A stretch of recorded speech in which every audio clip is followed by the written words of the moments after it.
பிரியமான அன்பு சகோதர சகோதரிகளே, ஆண்டவராக இயேசு கிறிஸ்து நாமத்தாலே நன்றிகளும் சோத்திரங்களும் ஏறெடுக்கும். இன்றைய செய்திகளை கொஞ்சம் கவனித்து கேளுங்க. நம்முடைய பிரச்சனைகளை எங்கே நம்ம வீக்னஸ் மாற்றுறோம், எந்த பிரச்சனையில் அகப்படுகிறோம் என்று சொன்னால், தேவன் சொன்னபடி நம்ம இருக்கிறோமான்னு கேட்டால் இருப்பது கிடையாது. நம்மளை ஒரு ஆண்டவர் ஆதியிலே தெரிந்து கொள்ளுகிற விஷயங்கள் தெரியும். அந்த தெரிந்து கொள்ளப்பட்ட காலத்துக்கு பிற்பாடு ஒரு மாற்றத்தை தேவன் உண்டாக்கி கொடுப்பார். அது ஒரு மகிழ்ச்சியின் மாற்றமாக இருக்கும். இயேசு கிறிஸ்து ஏற்றுக்கொள்ளப்பட்ட அத்தனை பேருமே இன்னைக்கு சந்தோஷத்தோடு இருக்க காரணம், உண்மையும் உத்தமனோடு கொஞ்சத்தில் உண்மையாக இருந்தால் அநேகர்களுக்கு அதிகாரியாக கூட கத்தர் மாற்றுவார். எங்கேயோ ஒரு இடத்துல இடர்கள் விழுந்துட்டோம்னு சொன்னால் எழுந்துக்க முடியாது. நிறைய பேர் பொய் சொல்லுவாங்க, நிறைய பொய்ங்க. சில தவறுகளுக்கு முன்மாதிரியாக இருக்கும். அது சத்தியத்தை அறியாதவர்களும் சில தவறு பண்ணால் அவங்களுக்கு மன்னிக்கப்படும். சத்தியத்தை அறிந்தே தவறு பண்ணி கொண்டிருப்பாங்க. அப்போ ஆதி மனிதனை கொஞ்சம் பறிக்கப்படும். ஆதாமனுடைய விஷயத்தை கொஞ்சம் நோட் பண்ணி பார்க்கப்படும் போது, தேவன் படைத்தது ஆதாம் தனிமையாக இருப்பது நல்லதல்லன்னு ஒரு துணையை தேவன் உண்டாக்கி கொடுப்பார். அந்த உண்டாக்கி கொடுத்த மனைவியோடு அவரோடு சந்தோஷமாக ஆதாமோடு நல்ல ஒரு பழக்கங்கள் இருக்கப்படும். ஒரு குடும்பம் தனிப்பட்ட முறையில் இருந்து அவங்க ரெண்டு பேரும் உட்காந்து பேசிக்கொண்டு தீர்மானித்து நடந்தாங்கன்னா அந்த குடும்பம் ரொம்ப நல்லா இருக்கும். சில ஆலோசனைகள் உள்ள நுழைஞ்ச பேர் குடும்பமே நாசனமாக போயிடும். மனிதனுடைய ஒரு முக்கியமான ஒரு என்ன தெரியுமா, ஒரு சின்ன பெருமைன்னு வந்துடும். எங்கே போனாலும் தனக்கு ஒரு ஆள் இருக்கணும் கூட ஆசைப்படலாம். அந்த தனக்கு ஒரு ஆள் என்று சொல்வது தான் மனைவி. நல்லா பார்த்தீங்கன்னா எப்பவுமே கடினமாக பேசினே இருப்பேன். எனக்கு கூட தோட்டத்தில் கொஞ்சம் வீக்னஸ் ஆகும்போது கடவுளிடத்தில் மன்றாட நான் முழங்கால் போகிறேன். ஏன்னா எனக்கு கொடுத்த தோட்டம் இல்லையா, அந்த தோட்டத்தை நான் உஷாராக பயன்படுத்தணுமே. நிறைய பேர் இப்போ தோட்டத்தை பயன்படுத்தாதனால தான் பிரச்சனையே. நமக்கு கொடுத்த மனைவி என்று ஒரு தோட்டத்தை பகிர்ந்து கொள்ளாமல், கணவர் என்று தோட்டத்தை பகிர்ந்து கொள்ளாமல், வீணவர் உட்காரக்கூட வஞ்சிகரோட சேரக்கூடாதுன்னு பைபிள் நல்லா அழகாக இருக்கும். வீணவரோட உட்காரக்கூட வஞ்சிகரோட சேரக்கூடாது. அப்படி தான் ஆதாமுடைய மனைவி சர்ப்பமானது தந்திரமாக உள்ள நுழையுது. அது நுழைஞ்ச என்ன பண்ணணும்னா அழகா நாய்த்து இருக்கும். அப்போ ஒரு ஆசையை உண்டாக்கு, இதை சாப்பிட்டா உனக்கு என்றும் தெளிவாயிடுவ, இந்த உலகமே உனக்கு மகிழ்ச்சியா தெரியும் என்று அது சொல்லக்கூடிய விஷயத்துல அழகா சொல்லுவாங்க. அது சொல்ல கேட்டு என்ன பண்ணாங்க, ஆண்டவர் வானான்னு சொல்லப்பட்ட ஒரு பழத்தை மேலே ஆசைப்பட்டு சாப்பிடுறது மட்டும் இல்லை, கணவருக்கும் அதை கொடுக்குறாங்க. எப்பவுமே தேவன் ஒரு தோட்டத்தை நமக்கு கொடுத்துட்டாருன்னா நம்மளை ஆராய்ச்சி பார்க்க வருவார், சுற்றி பார்க்குவார். தோட்டத்துக்கு சொந்தக்காரவர் தானே. அதை பராமரித்து வந்தால் அவங்க எப்படி இருக்காங்கன்னா அழுக்கும் நிர்வாணமான ஒரு வஸ்திரத்தை, அதாவது ஒரு அறக்குறையான வஸ்திரத்தோடு நிற்பாங்க. ஆண்டவர் அழைக்கப்படுகிற அன்பும் அரவணைப்பும் இல்லடான்னு சொன்னால் இப்படி தான் ஆயிடுவாங்க ஆதாமை போல. அப்போது அங்கே படிக்கும்போது ஆதியாகமம் 3ஆம் அதிகாரம் 9ஆம் வசனம் படிக்கும்போது, ஆதாமே என்று தேவன் சத்தமிட்டு கூப்பிடும் போது, கர்த்தாவே நான் இங்கே தான் இருக்கிறேன், ஒளித்து இருக்கிறேன் என்று சொல்லுவான். நான் நிர்வாணமாக இருக்கிறேன் என்று சொல்லும் போது, உனக்கு நிர்வாணம் என்று சொல்லவர் யார்? நல்லா இருக்கும். அந்த அந்த 6ஆம் அதிகாரத்தை பற்றி பாருங்க. உங்கள் வாழ்க்கையில் என்ன பற்றி பாவத்தில் நீ இருக்கிறீங்கன்றதை கண்டுபிடிக்கலாம். ஏன்னா நிறைய பேருடைய நிர்வாணங்கள் யாருக்கும் தெரியாது நினைச்சிருப்பாங்க. ஆண்டவருக்கு தெரியல நம்ம நிர்வாணம் என்னன்றத. நல்ல வஸ்திரம் போட்டிருப்பாங்க, அவங்களுக்கு பலவிதமான ஒரு பலவீனம் உள்ள தாக்கி கொண்டிருக்கும். அது மற்றவங்களுக்கு தெரியாது, நல்லா இருக்கிற அவர் அப்படின்வாங்க. இல்லைங்க, நிறைய பிரச்சனை இருக்கும். அதுபோல தான் தேவனுக்கு பிரியமில்லாத நீ கடந்து பயணிட்டு ஆண்டவர் கூடும்போது உன் நிர்வாணத்தை பற்றி வெளிப்படுத்தினால், ஆண்டவர் கேட்ட உன்னை நிர்வாணம் என்று தெரிந்து கொள்ளக்கூடிய எண்ணத்தை ஏக்கத்தை உண்டாக்குனவர் யார்? நம்மளை பார்த்து அதானே கேட்கிறார் ஆண்டவர். நீ தனிமையாக இருப்பது நல்லதுன்னு ஒரு துணையை உண்டாக்கி நான் கொடுக்குறேன், அந்த துணையை நீ பராமரிச்சுக்கும்படி மனைவி கிட்ட சொல்றது ஆண்டவர். அதை பராமரிச்சுக்கு உனக்கு கொடுத்தா நீ என்ன பண்ணுறேன், நீ சாப்பிட்டது இல்லாத கனவு கொடுத்துட்ட. அவரை கேட்கும்போது நானும் இல்லை, அவர் சாப்பிட சொன்னால் நான் சாப்பிட்டேன். இப்படி தாங்க இன்னைக்கு ஒரு ஃபேமிலியில் பிரச்சனை. அதுதான் வீணவரோட உட்காராதீங்க, வஞ்சியரோட சேராதுன்னு ஸ்டார்ட் பண்ணார் ஆண்டவர். நிறைய பேர் மனுஷனுடைய ஆலோசனை கேட்டுன்னு இருக்கிறீங்களே, இன்னைக்கு நிறைய பேர் ஆலோசனை அதுதானே. மனுஷனுடைய ஆலோசனை எங்கே எப்படி கேட்கணுன்றது தெரியலங்க. நான் ஏற்கனவே உங்களுக்கு ஒரு விஷயம் சொன்னேன். எல்லாரும் இருந்து ஆலயத்துக்கு முன்பாக கடந்து பயணிக்கிறது ரொம்ப சந்தோஷமாக இருக்கும். எனக்கு ஆலயத்தில் எதனா ஒரு ஆலயத்துக்கு நான் போயிட்டுனா ஒதுக்கமாக உட்காந்துருப்பேன். அவங்க ஒவ்வொருத்தர் ரெண்டு ரெண்டு பேரை வந்துனே இருப்பாங்க. கொஞ்ச நேரத்துக்கு கண்ணை மூடி திறந்து பார்த்தா சபையை நிறைஞ்சிட்டு இருக்கும். அதுதானே எனக்கு பிடிக்கும். இன்றைக்கி எங்கள் சபை ஏங்க இப்படி கலைஞ்சிது? என்னங்க பிரச்சனை? பலவிதமான வார்த்தைகளுக்கு தன்னை அர்ப்பணித்து கொடுக்காத போனவங்க அத்தனை பேருமே தேடியும் காணாத போயிட்டாங்க. சத்தியத்தின்படி தனியாக கடந்த, ஒன்றுமேலாத இருந்த, கஷ்டப்பட்டு இருந்த, உன்னை அழைத்து உனக்கு ஸ்டெப்பப்பா உன்னை உயர்த்தி வந்து நல்ல மேன்மையாக உயர்ந்து போகிற காலத்தில் மனுஷனுடைய ஆலோசனை கேட்டு தவறா விஷயத்தில் விழுந்து இன்னைக்கு தடுமாறி நிற்கிறாங்க. காரணங்கள் என்னன்னா, தேவன் என்ன சொல்லுகிறார் அதன்படி செய். ஆதியாக 2ஆம் அதிகாரத்தில் யோவான் புத்தகம் 2ஆம் அதிகாரம் 5ஆம் வசனத்தில் அவர் என்ன சொல்லுகிறார் அதன்படி செய். அது செய்யணும் இல்லையா? அப்போ அவர் என்ன சொல்லுகிறார் அவர் செய்தவர்கள் வாழ்ந்தார்கள், மகிழ்ச்சி அடைந்தார்கள். அவர் சொன்னதை மீறி போனவங்களாம் என்ன ஆச்சு? தவறு பண்ணவும் விழுந்து போனான். நியாயாதி புத்தகத்தில் ஒரு வசனம் உண்டு 14ஆம் அதிகாரத்தில். அதில் 14ஆம் அதிகாரம் ரொம்ப நல்லா இருக்கும். 4ஆம் வசனம் 5ஆம் வசனம் படிவே, பெற்றோர்களுக்கு தன்னை கீழ்ப்படியாமல் பாவத்துக்குள்ள கடந்து போகிற ஒரு சிந்தனை வருது. அவள் அழகுள்ளவள் என்று பெற்றோர்களுக்கு சொல்லிட்டு கடந்து பயணிப்பான் சிம்சோன். அவளோ தினந்தோறும் ஒரு இடத்துல பழக்க வைத்துக் கொள்ளும்போது தினந்தோறும் அலட்டி கொண்டே இருக்கிறான். உனக்கு என்னதான் வேணும்னு கடைசியா அவனுக்கு இருக்கிற பலமான ஆசீர்வாதத்தை இழந்து போனான். அது ரகசியத்தை சொல்ல பிறகு என்ன பண்ணிட்டாங்க? அவங்க இழந்து போனாங்க. கண்ணு போச்சு, வாழ்க்கை போச்சு. இன்னைக்கு எத்தனை பேருக்கும் கண்ணு இருந்து குருடா இருக்க காரணம் கண்ணு போனவர்களாக தான் நிறைய பேர் இருக்கிறாங்க. இப்படிப்பட்ட செய்திகளை அவங்களை டைரக்டா பகிர்ந்து கொள்ளும் போது எப்படி இப்படிப்பட்ட ஊழியக்காரர்கிட்ட அவங்க வர்றதுக்கு மனது கிடையாதுங்க. கிட்ட வர்றதுக்கு மனது கிடையாது. எதுக்கு எடுத்தாலும் மறைக்காம சொல்லிடுவோம் சில விஷயத்த. அது சிலருக்கு பிடிக்காது. சிலர் தந்திரமா பேசுற வார்த்தைகளை எனக்கு மனசுல பட்டுச்சுன்னா அவங்கள விட்டு விலகி வரதான் பார்க்கணும். அவனை குற்றப்படுத்த மாட்டேன். நீ கடந்து பயணிங்க அப்படின்ட்டுருவேன். ஏன்னா தேவனுடைய சிந்தனைகள் வேற. அப்போ ஆண்டவர் நம்மளை எல்லாத்தையும் பார்த்து கொண்டு இருக்கிறார் இல்லையா? நம்முடைய பாவங்கள் அக்கிரமங்கள் எப்போ சரியாச்சு, என்ன சரி பண்ணாரு, என்ன சொன்னாரு, ஆண்டவர் நம்மளை விட்டு போனார். நம்ம தான் முரட்டை இதயங்களாக இருக்க. ஏசாயா புத்தகம் 46ஆம் அதிகாரம் 12 போது முரட்டை இதயம் உள்ளவரே நீதிக்கு தூரமானவர்களே என்னிடத்துல வாங்கன்னு. சத்தியத்துக்கு தூரமாக இருக்கிறீங்களே, நீ இப்படியே இருந்தா எப்படிப்பா நீ வாழ்றார் ஆண்டவர். ஆண்டவர் மறக்க மாட்டாருங்க. ஏசாயா புத்தகத்தில் 44ஆம் அதிகாரம் 24 என்னால் நீ மறக்கப்படுவது இல்லை. தேவனால் மறுக்கப்படுவதே கிடையாதுங்க. ஆதி மனிதனை விட ஆண்டவர் மறுக்கவே இல்லையே. அவன் நிர்வாணம் உண்டாதுமே ஆதியாக 3ஆம் அதிகாரம் 23 வச்சு அவனுக்கு நிர்வாணத்தை ஏதோ ஒரு குறிப்பிட்ட மிருகத்தினுடைய தோலை தான் கொண்டு வந்து தேவன் நிறுத்துறார். அப்போ அந்த மிருகத்தின் தோல் எடுக்கும்போது ரத்தம் வராது இருக்குமா? ரத்தம் சிந்துதல். ரத்த சிந்துதல் இல்லாமல் பாவ மன்னிப்பு கிடையாது. அப்படிதான் இருக்கும். 1 என் ரத்தம் சகல பாவ நோய்களை சுத்திகரிக்கணும் இருக்கும். அப்போ அவர் ரத்தத்தினால கொடுக்க முன்பே அப்போ எவ்வளோ காலங்கள் இந்த வார்த்தையை சொல்லப்படுகிற வார்த்தைக்கு இதுக்கும் எவ்வளோ காலத்துக்கு இயேசு கிறிஸ்து வந்து பிறக்கிறார்.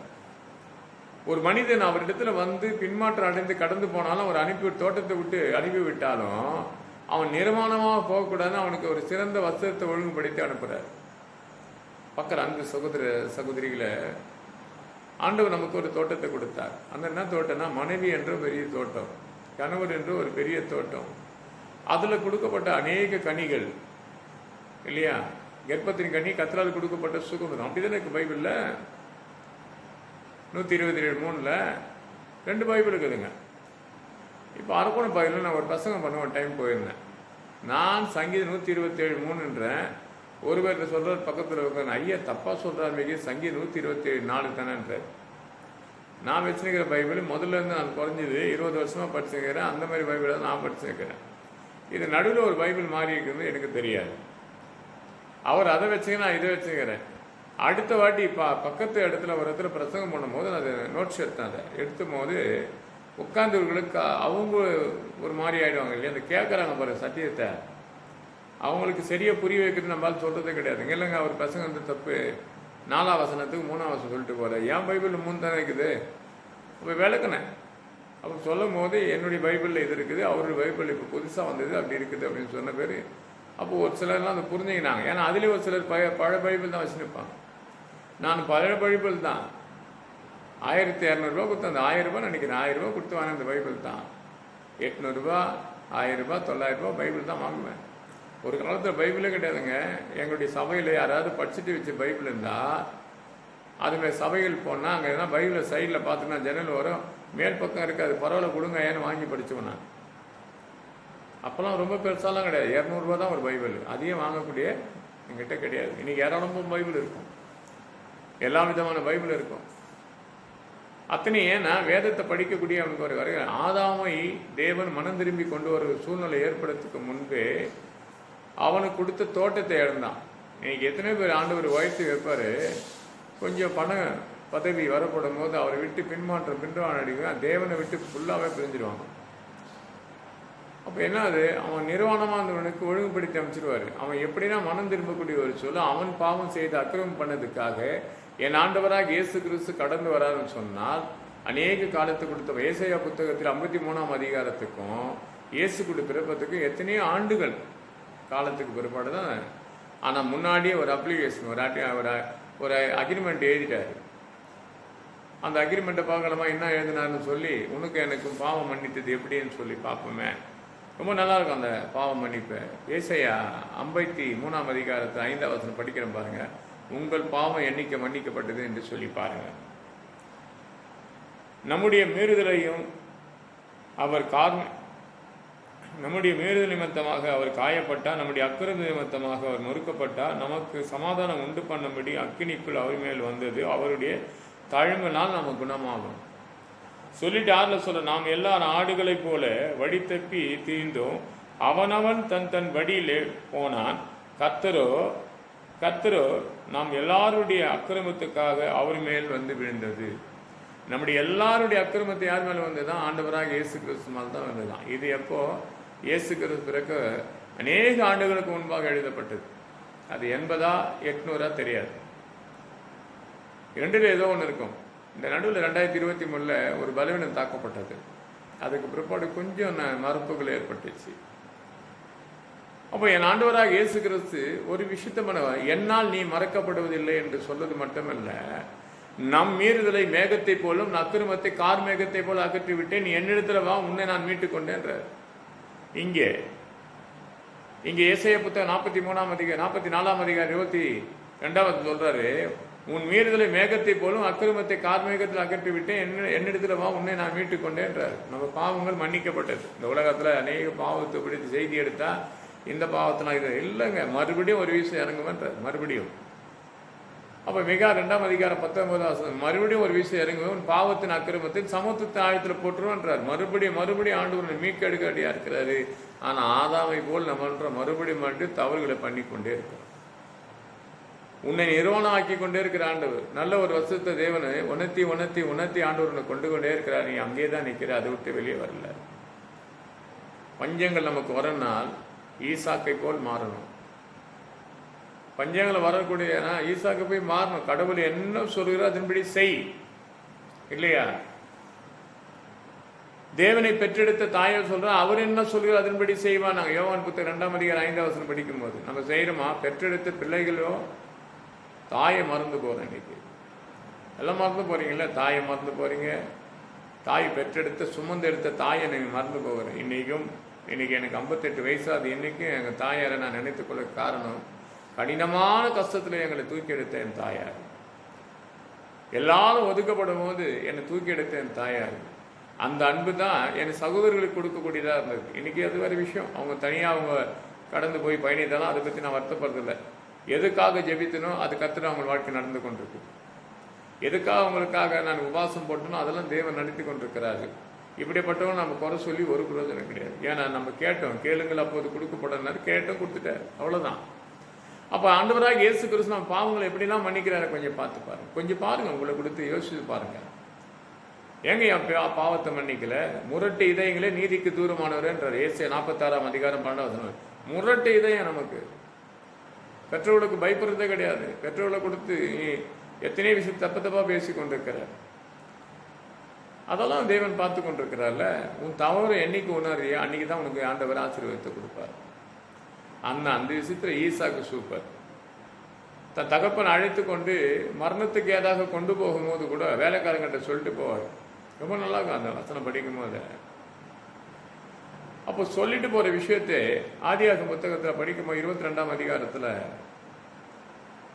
அவங்க சொல்லி போகும்போது வேலைக்காரங்க கேட்பான், எங்கேயும் அப்போ நானும் என் பிள்ளையானு அது மட்டும் போயிட்டு வரணும்னு தான் சொல்லுவார். தேவன் காவுக்கு எடுக்க நான் கொடுக்குறேன்னு சொல்லிட்டேனே அப்படின்னு தேவன் அவனை சோதிக்கும்படி பார்ப்பார். நல்லா இருக்கும். சில விஷயத்தை பார்த்தா சோதனை என்னாலுமே நமக்கு தான் பயமாச்சே.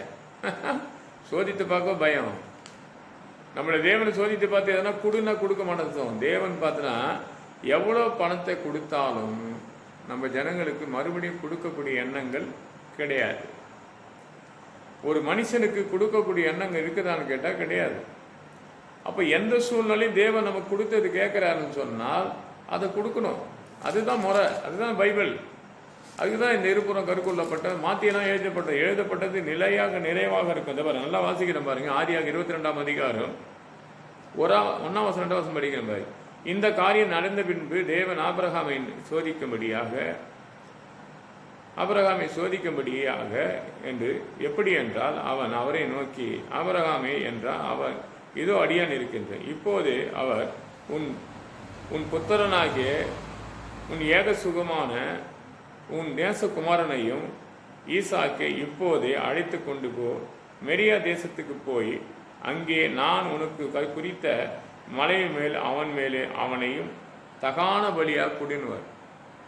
அப்போ சில விஷயத்தை ஆண்டவர் சோதித்து பார்ப்பார் நம்மளை. அப்படிதான் இருக்குங்க. இந்த படிக்கணும், ஃபர்ஸ்ட் வசனம் படிக்கணும். இந்த காரியத்தை நடந்த பின்பு தேவன் ஆபிரகாமை சோதிக்கும்படின்றார். சில கஷ்டங்கள் சில பாடுகள் நம்மளை சோதித்து கொண்டே இருப்பார் ஆண்டவர். காரணம் என்னடான்னா, சில விஷயத்தில் நம்ம கரெக்டாக இருக்கிறோமா நம்மளை பார்த்து ஒழுங்குபடுத்துற. பெரிய ஒரு வேலை கிடைக்குன்னா நிறைய செக்கப் இருந்தால் தானே முடியும். நிறைய விஷயத்தில் நம்ம நிறைய ஒரு கவர்மெண்ட் இதுக்காக நீங்கள் போய் பாருங்கள். ஆதியாகம புத்தகத்தில் 22ஆம் முதல் வசனம் போல் நம்ம சோதிக்கும்படி சில விஷயத்தை பெரிய அதிகாரிகள் நம்ம பயணித்து கொண்டே இருப்பாங்க. அப்போது அதுக்கு நீ தொடர்ந்து பயணித்து கொண்டு போகும்போது ஆபிரகாமே பிள்ளை மேலே கைகளை போடாது என்று சொல்லப்படும். கொடுத்தவர் பராமரிப்பார் இல்லையா? கர்ப்பத்தின் கனி கொடுத்தவர் அவர் தானே. சங்கீதம் 127:3 படி கர்ப்பத்தின் கத்தனால் கொடுக்கப்பட்ட சுதந்திரமாச்சு. அந்த சுதந்திரத்தை ஒரு நாளும் மிஸ் பண்ணக்கூடாது. அப்போது நம்ம சோதிக்கப்படும் போது பலவிதமான பிரச்சனையில் மாட்டி சிக்கிக்கொள்ளாதபடி அவனுடைய பிறக்கப்பட்டு ஆண்டவருக்காக அர்ப்பணித்து ஈசாக்கு அதே போல ஒரு பஞ்சம் மறுபடியும் ஆபிரகாம் காலத்தில் நடந்தது போல ஈசாக் காலத்தில் நடக்கிற ஆதியாக 26ஆம் அதிகாரத்தில் அவன் கடந்து பயணித்து கொண்டு போகும்போது ஆண்டவர் அவனுக்கு வெளிப்படுறார். 3ஆம் வசனத்தில் நான் சொல்ல தேசத்துக்கு போகின்றார். அவன் அங்கே போகும்போது அந்த தேசத்தில் விதைக்கிறான். அவன் 100 மடங்கு எடுக்கிறான். தகப்பன்கால அடைக்கப்பட்ட எல்லாவற்றையும் சுரபியெல்லாம் திறக்கப்படவும் நீரோட்டம் புறப்பட்டு போராமைக்குள்ள ஒரு வாழ்க்கை நடக்குது. அவனை போராமை கொள்ளக்கூடியவர்களாக அமைச்சு கொள்ளக்கூடிய ஒரு சூழ்நிலை ஏற்படுகிறது. அப்போ நம்ம வாழ்க்கையை கொஞ்சம் பாருங்க. நமக்கு சில சோதனைகள் பிரச்சனைகள் வருதுன்னு சொன்னால் அது தேவன் விட்டு போகிறது சரியானது கேட்டால் கிடையாதுங்க. நம்ம பிரச்சனையே வந்து கொண்டிருக்குதான்னு கேட்டால் கிடையாதுங்க. ஒரு காலத்தில் ஒன்று ஆசீர்வதிப்பார், சில காலத்தில் சோதிக்கக்கூடியதாக இருக்கும். எல்லாத்துக்கும் விசுவாசம் எப்படி இருக்குன்னு பார்ப்பார் ஆண்டவர். பார்க்குற அன்பு சகோதர சகோதரிகளை, நம்ம பாவங்களை மன்னித்த ஆண்டவராக இயேசு கிறிஸ்து, நம்ம பிரச்சனையிலிருந்து மாற்றி அமைச்ச ஆண்டவராக இயேசு கிறிஸ்து.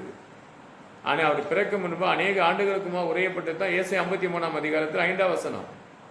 இயேசு பிறக்க முன்பாக அதுதான் சொல்றாரு இங்கே யோவான் புத்தகத்தில். அவர் என்ன சொல்றாரோ அதன்படி செய்து பெற்றெடுத்த தாயார சொல்றாங்க. இன்னைக்கு பெற்றெடுத்த தாய்க்கு நீ கனப்படுத்தினால் ஸ்ரீயே இன்னும் காலம் வரலன்னு சொன்னாலும், ஆனால் அந்த தாய் சொன்ன வார்த்தை கட்டுமானமாக அவர் தாய்த்து தன்னுடைய மறுதளிக்காமல் செய்து நிமித்தமாக இன்னைக்கு எத்தனை மல்லைகள் தன் தகப்பனுக்கு தாய்க்கும் எல்லா வார்த்தையும் கீழ்படுறீங்க கேட்டால் கிடையாது. நிறைய பசங்க பிள்ளைங்க கிடையாதுங்க. நீ என்ன சொல்வது? நான் அரக்கோணம் பகுதி வரைக்கும் நான் என் மகனும் ஒரு விஷயத்துக்காக கடந்து போயிருந்தோம். அந்த இடத்துல போய் விசாரித்து கொண்டு பேசி கொண்டு இருக்கும்போது அந்த பெரியவரை ஒருத்தர் பார்த்தேன். அப்படியே வந்தால் நல்லா இருக்கிற அழகா அவர் வந்தால் அவர்கிட்ட பேசினே இருந்தேன். எப்படி ஐயா அப்படின்னு கேட்டேன். நான் எல்லாம் ஒரு கம்பெனியில் வேலை செஞ்சுருந்தேன்ப்பா, ரொம்ப கஷ்டம் எனக்கு.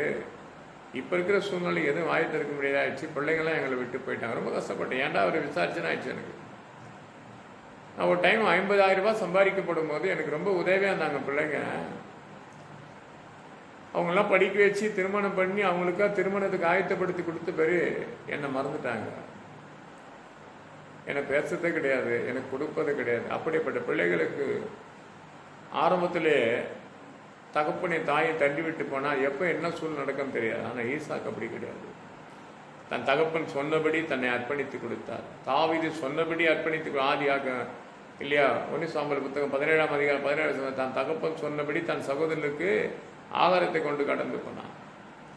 ஈசாக்கு பலி கொடுக்கலான்னு தெரியாது, யாரை தான் கொடுக்கணும், எல்லாத்தையும் கர்த்தர் பார்த்துக்கொள்வார் என்று சொல்லி ஆண்டவர் பார்த்துக்கொள்ளுன்னு சொல்லும் போது மலை மேலே கடந்து போய் எல்லாத்துக்கும் அர்ப்பணித்து போனேன். இவங்கெல்லாம் நான் சொல்கிற எல்லாம் பார்த்தீங்கன்னா தகப்பனுக்கு நல்லா கனத்துக்குரியவராக தன்னை அர்ப்பணித்தவங்க. எத்தனை பிள்ளைகளாக இருந்தாலும், எத்தனை ஒரு குடும்பத்தில் எத்தனை பிள்ளை பிறந்தாலும் உன் பெற்ற தாய்க்கும் தகப்பனுக்கும் நீ செய்ய வேண்டிய கண்டிது எல்லாவற்றும் கீழ்ப்படிந்தால் உன்னை என்ன பண்ணுவார், அளவில்லாமல் ஆசீர்வதித்து ஈசாக்கை போல் உன்னை வைத்துவார். பார்க்குற அன்பு சகோதர சகோதரிகள், பாவம் மன்னிப்பு கூட வாங்கிடலாங்க. தேவன் என்ன பண்ணுவார், மனம் திருங்குவார். யோனாவில் இருக்கோம் இல்லையா, 1,20,000 பேரை தேவன் திடீர்னு மன்னித்தார். அந்த யோனா வந்து கேட்குறான், நான் அன்றைக்கே சொன்னேன், நான் அவங்களுடைய சஞ்சலத்தை பார்க்க முடியல. ஒரு கிராமமே வந்து என்ன பண்ணு, ஃபாஸ்டிங் போட்டு உட்காந்துருக்கு. ஃபாஸ்டிங் போகிறது நல்லது. இந்த ஃபாஸ்டிங் காலத்து நல்லது வேணுமா, இது வரைக்கும் தகப்பனை கூப்பிட்டு ஒரு பிடி சாப்பாடு போடாமல் உலகத்துக்கு நான் இதை செஞ்சேன் அதை செஞ்சேன்னு சொன்னால் கண்டிப்பாக செய்யணும். அதே போல் உன் பிள்ளைகளை விட்டுன்னு இருக்கிறீங்க நிறைய பேர். எந்த சூழ்நாளும் சரி, அடிமைப்பட்ட சகோதரி தன் மகனுக்கு தாகத்துக்காக தேவனை நோக்கி மன்றாடினாலாம் இல்லையா. அப்போ அந்த மன்றாட்டை கேட்டு உன் பிள்ளையின் சத்தம் கேட்டதுன்னு அன்று சொன்னார். ஆபிரகாம் மனைவி அடிமையின் பெண்ணை திருமணம் செய்து வனாந்தத்தில் விட்டு குடிக்கப்பட்ட தண்ணியெல்லாம் செலவழிச்சுன்னு காத்திருந்து அழுத கண்ணீரை தொடைத்த கர்த்தர். நீ தாயா இருக்கலாம், தகப்பனா இருக்கும், பிள்ளைகளை விடாதீங்க. பிள்ளைகள் தகப்பனின் தாயை கனப்படுத்தி பாருங்க. வாழ்நாள் முழுவதும் நன்மையும் கிருபையும் உங்களை தொடர்ந்து பயணிக்கும். அளவில்லாமல் ஆசீர்வதிப்பா. உன் பாவம் உன் அக்கிரமங்களை தேவன் மன்னிக்க நல்லவராக இருக்கு. அவர் தான் சொன்னார் 1 என் ரத்தம் சகல பாவ நோய்களை சுத்திகரிக்கின்றார். உன் ரத்தத்தை இயேசு கிறிஸ்து என்ற ரத்தத்தினால இன்னைக்கு உபவாசத்தில் இருக்கலாம், இதுக்காக நான் காத்திருக்கிறேன் என்று சொல்ல அத்தனை பேர் பாவங்களும் மன்னிக்கப்படும். அத்தனையுடைய வாழ்க்கையிலும் நாளுக்கெல்லாம் விருத்தடியும். எங்கள் சபையில் பார்த்தீங்கன்னா எத்தனை ஆத்துமாவை பல விஷயத்துல எல்லாம் பின்மாற்றாடி எதுக்குன்னே கண்டுபிடிக்க முடியல. ஆனால் ஆண்டவர் ஒரு நாள் அந்த இதயத்தில் என்ன பண்ணுவார், நுழைஞ்சி உள்ளத்தை உணர்த்தை பற்றி இங்கே கொண்டு வருவார் என்ற விசுவாசம் நான் நம்பிக்கையோடு இருக்கிறேன். சொல்லுவாங்க சிலர்லாம் வாக்குத்தத்தம் போய் எனக்கு சொன்னாருங்க, இன்று முதல் ஆசீர்வதிப்புன்னு சொன்னாருங்க. ஆனால் ஆசீர்வாதமே வரல, நான் இன்னும் பாடுதான் பட்டுனுக்கிறேன். சொல்கிற வசனங்களும் உலகத்தின் காரியத்துக்கும் அப்படியே மாறி இருக்கும். வார்த்தையின்படி வசனத்தின்படி நடக்கலேன்னு வருத்தப்பட்டு, ஆனால் உலகத்தை ஒத்து பார்த்து கொண்டு இருப்பேன். அதுபடி திரும்பி ஆண்டவரை பாரு, என்னிடத்துல வான்னு சொன்னார், நீ வந்து பாரு. யோவான் புத்தகத்தில் 6:35 என்னிடத்துல வருவேன், நான் புறம்பாக தள்ளுவது கிடையாது. வருத்தப்பட்டு பாரசம்போது என்னிடத்துல வாங்க, என்னிடத்துல வாங்கன்ற நீ வந்தாதான். யார் இடத்துல உன் குறைய போய் சொல்லிக்கிற உலகத்தில் ஆண்டவரத்தில் வந்து உன் குறையெல்லாம் சொல்லு, அதை நிறைவாக்கி ஆசீர்வதித்து உன் வயிற்று கத்திர இந்த வார்த்தைகளை ஆசீர்வதிப்பாங்க. ஜோமனமா என் வாழ்வாய்க்கு நல்ல பிதாவே கிருபைக்காக சோதரிக்கிறோம், வல்லமைக்காக துதிக்கிறோம். சகலத்தை நடத்தும், குடும்பத்தின் தேவையில சந்திக்கட்டும். நாம முக்கியம் பெரிய பிதா. ஆமீன், ஆமீன், ஆமீன்.